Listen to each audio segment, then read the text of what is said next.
Hi అండి, అందరికీ నమస్కారం. ఇప్పుడిప్పుడే మరొక లేటెస్ట్ బ్రేకింగ్ న్యూస్ అప్డేట్ అయితే రావడం జరిగింది.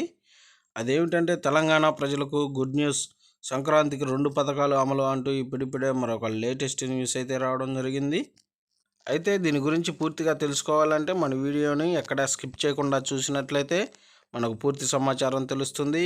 ఫ్రెండ్స్, నాది ఒక చిన్న రిక్వెస్ట్, ఇంకా మన ఛానల్ను సబ్స్క్రైబ్ చేసుకోకపోతే సబ్స్క్రైబ్ చేసుకోండి. ఇంకా మన ఛానల్కు సంబంధించి లేటెస్ట్ న్యూస్ అయితే మీకు రావడం జరుగుతుంది. ఇక లేట్ చేయకుండా వివరాల్లోకి వెళ్దాం. సంక్రాంతి పండుగకు తెలంగాణ సర్కార్ 2 పథకాలను అమలు చేయనుంది.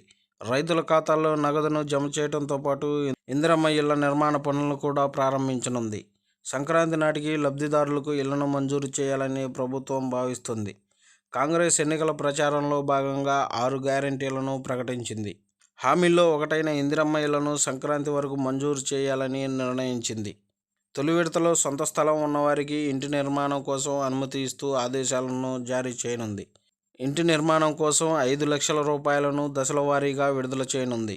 దీనికోసం ఇప్పటికే తెలంగాణ సర్కారు యాప్ను సిద్ధం చేసింది. దీని ద్వారా దరఖాస్తు చేసుకోవచ్చని సూచించింది. స్థలం లేని పేదలకు 2వ విడతలో ఇళ్లను మంజూరు చేయనుంది.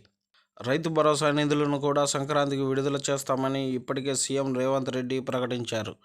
ఎకరానికి 7,500 రూపాయల చొప్పున రైతుల ఖాతాల్లో జమ చేయడానికి ప్రభుత్వం సిద్ధమైంది. రైతు భరోసా కింద తొలి విడత నిధులను జమ చేయాలని నిర్ణయించుకున్న ప్రభుత్వం అందుకోసం విధి విధానాలను కూడా ఖరారు చేసింది. పీఎం కిసాన్ సమ్మాన్ పథకం కింద అర్హులైన వారందరికీ ఈ పథకం వర్తించేలా తొలుత నిర్ణయం తీసుకోనున్నారు. అలాగే 10 ఎకరాల లోపు ఉన్నవారికి మాత్రమే నిధులను అందజేస్తారు. ఆదాయ పన్ను చెల్లించే వారికి, ప్రభుత్వ ఉద్యోగులకు మాత్రం ఈ పథకం వర్తించదని ప్రభుత్వ వర్గాలు తెలిపాయి.